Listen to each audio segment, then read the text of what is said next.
BBC বাংলার সান্ধ্য অধিবেশন প্রবাহতে আপনাদের স্বাগত। আজ আপনাদের সাথে লন্ডন স্টুডিও থেকে আছি মানসী বড়ুয়া। বাংলাদেশের সর্বশেষ গুরুত্বপূর্ণ আপডেট সংবাদে আপনাকে স্বাগত। শুরুতেই সংবাদ শিরোনাম, পরে বিস্তারিত। প্রথমেই জানাবো আমাদের হাতে থাকা সর্বশেষ গুরুত্বপূর্ণ সবথেকে তাজা আপডেট সংবাদ। রাজধানীতে তরুণীকে গলা কেটে হত্যা। রাজধানীর বনশ্রীতে লিলি ওরফে বাবুনি নামে এক স্কুল পড়ুয়া এক তরুণীকে ধারালো অস্ত্র দিয়ে গলা কেটে হত্যার ঘটনা ঘটেছে আজ বিকালে দক্ষিণ বনশ্রীর ভাড়া বাসায়। এই ঘটনা ঘটে আনুমানিক ১৬ বছর বয়সী লিলির বাবার নাম সজীব মিয়া। তিনি পেশায় খাবার হোটেল ব্যবসায়ী। জানা গেছে বিকালের দিকে জিম থেকে বাসায় ফিরে ওই তরুণীকে গলা কাটা অবস্থায় পেয়ে থানায় খবর দেন তার বড় বোন। এরপর জানাবো ওসমান হাদী হত্যাকাণ্ডে সুদূরপ্রসারী ষড়যন্ত্র আছে কিনা খুঁজে বের করা জরুরি বললেন জামাতের আমির। ইনকিলাব মঞ্চের মুখপাত্র শহীদ শরীফ ওসমান হাদী হত্যাকাণ্ডের ঘটনায় কোনো সুদূরপ্রসারী ষড়যন্ত্র আছে কিনা তা খুঁজে বের করা জরুরি বলে জানিয়েছে বাংলাদেশ জামাত ইসলামের আমির ডাক্তার শফিকুর রহমান। আমিরে জামাত ডাক্তার শফিকুর রহমান বলেছেন, জামাতের পক্ষ থেকে সরকারকে অনুরোধ করা হয়েছে। এদিকে আপিল শুনানির প্রথম দিনে ৫২ জন প্রার্থীর প্রার্থিতা বৈধ, বাতিল ১৫। আসন্ন ত্রয়োদশ জাতীয় সংসদ নির্বাচনে রিটার্নিং কর্মকর্তাদের দেয়া সিদ্ধান্তের বিরুদ্ধে দায়ের করা আপিল আবেদনের প্রথম দিনে শুনানি শেষে ৭০টি আবেদনের মধ্যে ৫২টি বৈধ ঘোষণা করা হয়েছে। এদিকে ভারতের হাইকমিশনার প্রণয় ভার্মার সঙ্গে সাক্ষাৎ করলেন বিএনপির চেয়ারম্যান তারেক রহমান। আজ বিএনপির চেয়ারম্যান নির্বাচিত হয়েছেন বিএনপির ভারপ্রাপ্ত চেয়ারম্যান তারেক রহমান। এরপরই তিনি ভারতের হাইকমিশনারের সঙ্গে বৈঠক করেছেন। এ বিষয়ে খুবই গুরুত্বপূর্ণ সংবাদ জানাবো, সঙ্গেই থাকুন। এবং সর্বশেষ জানাবো যুদ্ধবিমান নিয়ে বাংলাদেশ ও পাকিস্তান আলোচনা নিবিড় পর্যবেক্ষণে রেখেছে ভারত। বাংলাদেশ ও পাকিস্তানের মধ্যে জেব-17 থান্ডার যুদ্ধবিমান কেনার সম্ভাব্য আলোচনা এবং এর ফলে উদ্ভূত পরিস্থিতির উপর ভারত গভীরভাবে নজর রেখেছে। এ অবস্থায় দুই দেশের মধ্যে আবারও বৈরী সম্পর্ক সৃষ্টি হতেই পারে। প্রিয় দর্শক, এতক্ষণ শুনছিলেন সংবাদ শিরোনাম, এবারে বিস্তারিত। তবে তার আগে বন্ধুরা, অনুরোধ থাকবে এই সংবাদটিতে একটি লাইক দিন।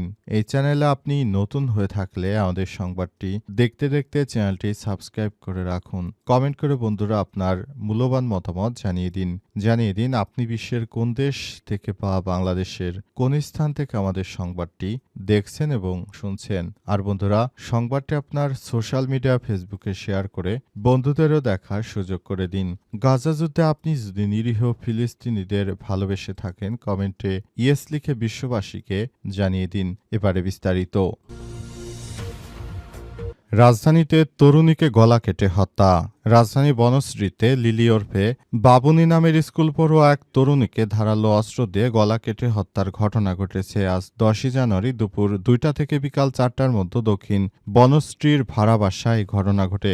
আনুমানিক ১৬ বছর বয়সী লিলির বাবার নাম সজীব মিয়া। তিনি পেশায় খাবার হোটেল ব্যবসায়ী। জানা গেছে বিকেলের দিকে জিম থেকে বাসায় ফিরে ওই তরুণীকে গলা কেটে হত্যা করা অবস্থায় দেখতে পায় তার পরিবারের সদস্যরা। তবে কে বা কারা হত্যা করেছে কিংবা কি কারণে হত্যা করেছে সে বিষয়টি নিয়ে এখনো কোনো কিছুই জানা যায়নি। বিষয়টি নিয়ে পুলিশের সদস্যরা তদন্ত করছে। আশা করছি খুব দ্রুততম সময়ের মধ্যে বিষয়টি জানা যাবে। অন্তর্বর্তীকালীন সরকারের প্রধান উপদেষ্টা প্রফেসর ডক্টর মোহাম্মদ ইউনূসের সরকার, তিনি ক্ষমতায় আসার পর থেকে বাংলাদেশের বিভিন্ন জায়গায় নানা রকম সমস্যার সৃষ্টি হয়েছে। বিশেষ করে আওয়ামী লীগ সরকার পালিয়ে যাওয়ার পর সারা বাংলাদেশে অনিরাপত্তা চরম হারে বৃদ্ধি পেয়েছে। এরপরই বাংলাদেশের অভ্যন্তরে এখন নতুন করে সমস্যার সৃষ্টি হয়েছে। সব সমস্যা মোকাবেলা করার জন্য সরকার ইতিমধ্যেই ব্যাপক আকারে উদ্যোগ গ্রহণ করেছে। তারপরেও দুষ্কৃতকারীরা দেশের বিভিন্ন জায়গায় হত্যা, নাশকতা সহ বিভিন্ন অপরাধ কর্মকাণ্ড চালিয়ে যাচ্ছে। এদের বিরুদ্ধে সরকার আরও বেশি অ্যাক্টিভ এবং সচেষ্ট রয়েছে। সরকারের পক্ষ থেকে বলা হয়েছে কোনো অপরাধীকেই ছাড় দেওয়া হবে না। অপরাধী যে দলেরই হোক না কেন তাকে কোনো ছাড় দেওয়া হবে না। ওসমান হাদী হত্যাকাণ্ডে সুদূরপ্রসারী ষড়যন্ত্র আছে কিনা খুঁজে বের করা জরুরি বললেন জামাতের আমির। ইনকিলাব মঞ্চের মুখপাত্র শহীদ শরীফ ওসমান হাদী হত্যাকাণ্ডের ঘটনায় কোনো সুদূরপ্রসারী ষড়যন্ত্র আছে কিনা তা খুঁজে বের করা জরুরি বলে জানিয়েছে বাংলাদেশ জামাত ইসলামের আমির ডাক্তার শফিকুর রহমান। আজ সন্ধ্যায় নিজের ভেরিফাইড ফেসবুক পেজে এক স্ট্যাটাসে এমনটা জানিয়েছেন তিনি। স্ট্যাটাসে জামাতের আমির লিখেছেন, আমাদের অত্যন্ত স্নেহের সন্তান এবং রাজপথের পরীক্ষিত সহযোদ্ধা শহীদ শরীফ ওসমান হাদীর ইন্তিকাল আজও আমাদেরকে ব্যথিত ক্ষুব্ধ করে। একটি সম্ভাবনাময় প্রাণকে এভাবে অকালে চলে যেতে হয়েছে, এটি আমরা মেনে নিতে পারছি না। এ সময় তিনি বলেন, আমরা বাংলাদেশের সরকারকে বলতে চাই, আপনি খুব দ্রুততম সময়ের মধ্যে এ বিষয় নিয়ে একটি তদন্ত প্রতিবেদন দাখিল করুন। পুরো বাংলাদেশটাকে সুন্দরভাবে গড়ে তোলার পেছনে আপনাদের সবাইকে নিয়ে একযোগে কাজ করতে হবে। নতুন বাংলাদেশ গড়ে তুলতে হবে।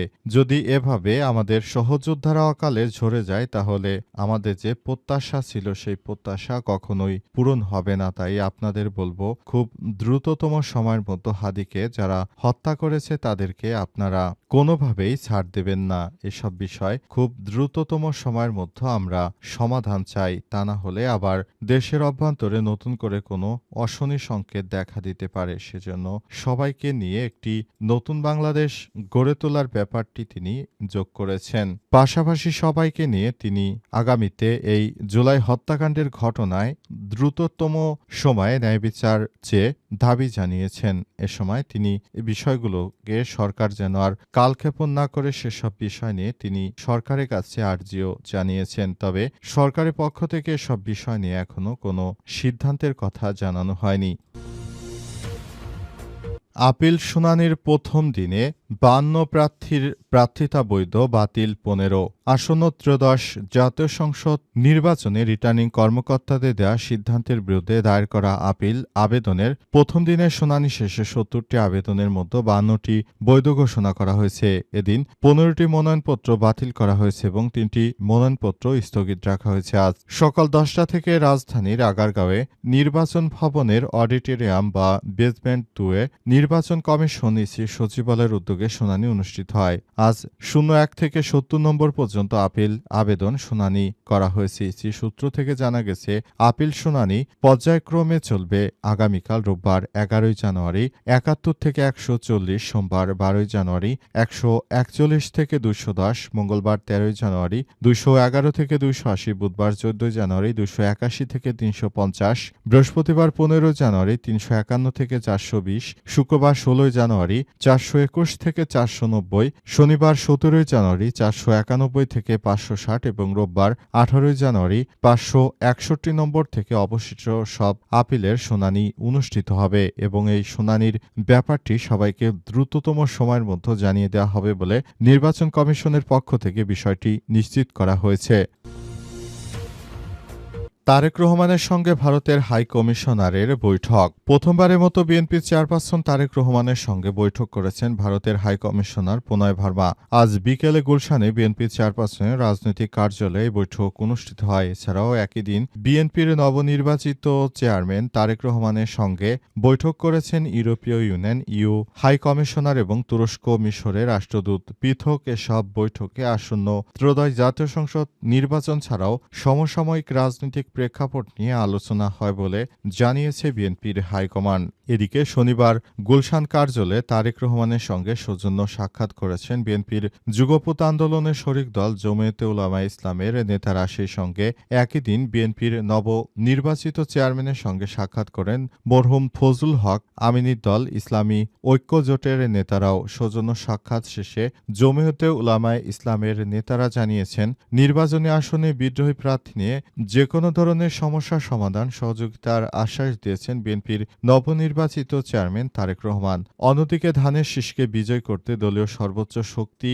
নিয়ে পাশে থাকার কথা জানিয়েছে শরিক দলের নেতাকর্মীরা। সৌজন্য সাক্ষাৎ ও বৈঠকের বিষয় বিএনপির যুগ্ম মহাসচিব ও তারেক রহমানের পররাষ্ট্র বিষয়ক উপদেষ্টা হুমায়ুন কবির জানিয়েছেন, শুধু বাংলাদেশ নয়, এশিয়া প্যাসিফিক তারেক রহমান গুরুত্বপূর্ণ হয়ে উঠেছেন। সেই ধারাবাহিকতায় বিভিন্ন দেশের প্রতিনিধিরা তার সঙ্গে সাক্ষাৎ করতে করতে আসছেন। তাদের সঙ্গে দ্বিপক্ষীয় বৈঠকে আসন্ন নির্বাচন, বিএনপি আগামীতে সরকার গঠন করলে আন্তর্জাতিক রীতিনীতি কেমন হবে তা নিয়ে আলোচনা করা হয়েছে। এমন আলোচনা চলমান থাকবে বলেও জানিয়েছেন তিনি।